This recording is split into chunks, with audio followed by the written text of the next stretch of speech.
ధనుర్మాస ఉత్సవాలను పురస్కరించుకుని శ్రీవారి తిరువీధుల్లో మంగళవారం గ్రామోత్సవం ఘనంగా జరిగాయి. స్వామివారు ఉభయ దేవేరులు గోదాదేవితో కలిసి తొలక వాహనంపై క్షేత్ర పురవీధుల్లో అట్టహాసంగా ఊరేగారు.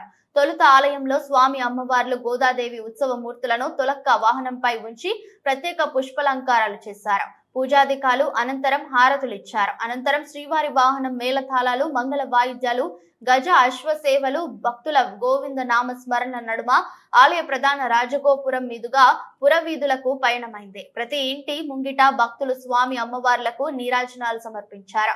అనంతరం ఆలయ ధనుర్మాస మండపంలో శ్రీవారు అమ్మవార్లు గోదాదేవికి అర్చకులు ప్రత్యేక పూజలు చేశారు. ఈ సందర్భంగా భక్తులకు తీర్థ ప్రసాదాలు పంపిణీ చేశారు.